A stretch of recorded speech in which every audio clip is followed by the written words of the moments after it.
Сегодня мало найдется автомобилей, которые вызывают столько обсуждений и споров, как современные китайские внедорожники. И знаете, что самое интересное? Еще совсем недавно мы с вами лишь улыбались, когда очередной бренд из Поднебесной обещал создать убийцу Land Cruiser, G-класс или Nissan Patrol. Казалось, что до легенд им как до луны. Китайские автомобили воспринимались как что-то интересное, но явно не как техника, способная бросить вызов настоящим легендам бездорожья. Но мир автомобилей меняется настолько быстро, что иногда не успеваешь привыкнуть к новым правилам игры. И сегодня ситуация перевернулась буквально с ног на голову. Теперь уже китайские бренды удивляют технологиями, мощностью и уровнем оснащения, а многие именитые конкуренты вынуждены внимательно смотреть им вслед. И вот перед нами очередная заявка на большой успех. Компания Ханчи, или если переводить название по правилам транскрипции китайского языка, Хунци, которую многие до сих пор ассоциируют исключительно с представительскими лимузинами для китайской элиты, решила зайти туда, где ставки максимально высоки и десятилетиями господствовали настоящие тяжеловесы автомобильного мира. Встречайте Ханчи G919, новый рамный внедорожник, который обещает стать самым мощным, самым технологичным и самым амбициозным автомобилем за всю историю бренда. Причем еще совсем недавно этот проект носил простое рабочее название Off-Road, а в начале июня получил официальное имя и готовится к выходу уже в этом году. Хотя наверняка среди вас найдутся и скептики, и если честно, их тоже можно понять. Потому что иногда складывается ощущение, что современные китайские автомобили создаются по очень простому рецепту. Берем мощную силовую установку, добавляем емкую батарею, пару лидаров, пневмоподвеску, десяток экранов, автопилот, массаж сидений, несколько блокировок дифференциалов и хорошенько перемешиваем. Главное, чтобы характеристики на презентации выглядели внушительнее, чем у конкурентов. Но есть и другая сторона вопроса. Ведь если за всеми этими громкими цифрами и технологиями, о которых мы сегодня поговорим, действительно скрывается комфортный, качественный и по-настоящему проходимый внедорожник, то почему бы не дать ему шанс? Что же, сейчас мы разберемся и посмотрим, что представляет собой новый G919, изучим все известные характеристики и попробуем понять, есть ли у него реальные шансы потеснить признанных лидеров сегмента.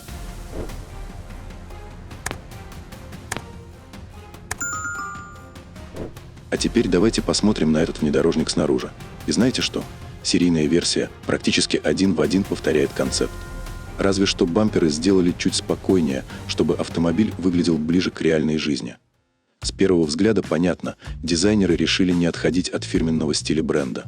Спереди нас встречает огромная решетка радиатора с вертикальными ламелями. По центру проходит фирменный логотип марки, символизирующий развивающееся красное знамя. Именно так, кстати, переводится название бренда с китайского языка.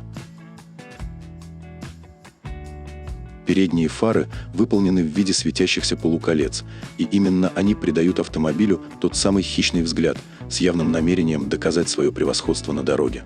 Сбоку характер машины раскрывается еще сильнее. Только рубленые формы, массивные расширители колесных арок и огромный дорожный просвет буквально кричат о том, что асфальт далеко не единственная среда его обитания. Сзади все тоже по канонам настоящих внедорожников.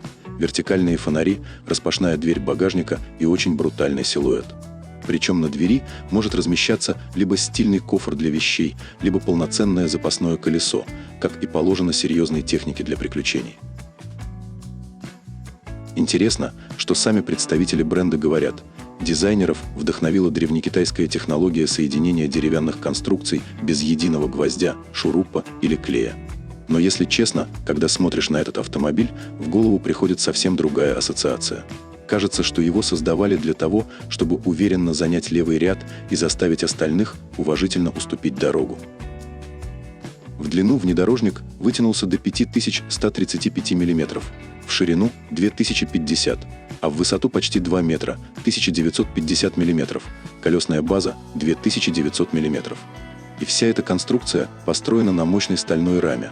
Тут уже понятно, что разговор не про асфальтовые прогулки, а про тяжелые условия и реальное бездорожье. Подвеска адаптивная пневматическая, и она умеет поднимать кузов, увеличивая клиренс для преодоления серьезных препятствий. Сам дорожный просвет заявлен на уровне 300 мм, но есть нюанс. Пока не до конца ясно, это стандартная высота или уже с поднятой пневмой.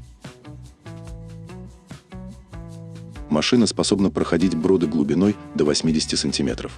А на серьезном бездорожье в работу включается электроника, которая имитирует блокировки дифференциалов, помогает перераспределять тягу там, где колесо уже начинает терять сцепление.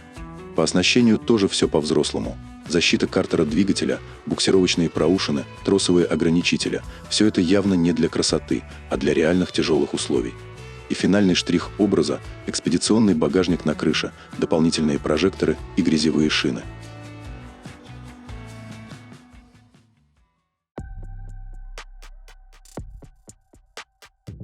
Салон G919 – это как будто ты попал в мир, где роскошь и брутальность наконец-то договорились жить вместе. Здесь нет этой модной пустоты с огромным экраном, как у многих современных китайских электрокаров. Все сделано иначе, с характером.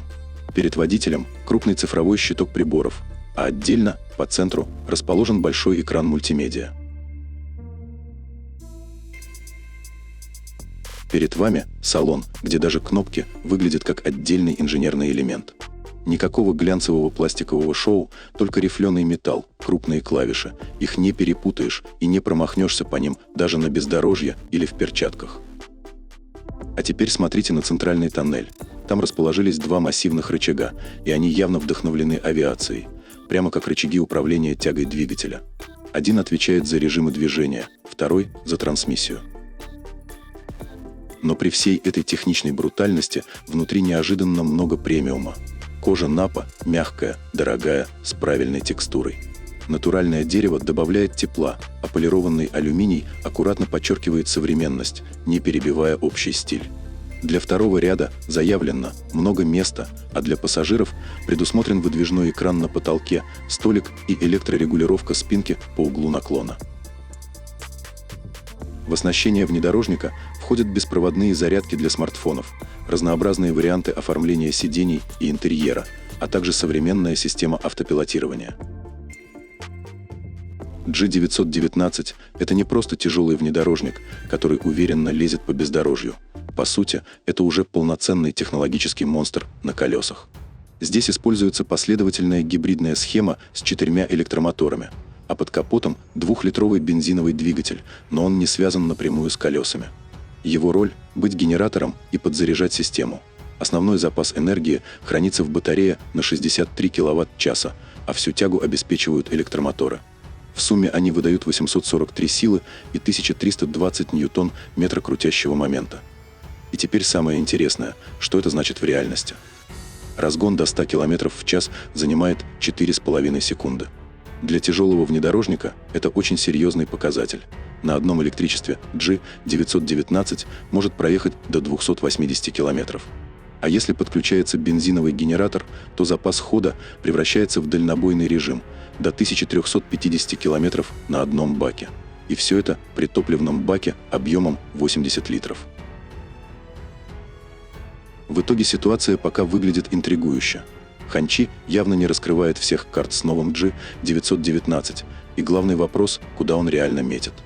Либо это будет более разумный премиум-внедорожник в духе Tank 700, где ставка на мощь и статус за относительно адекватные деньги.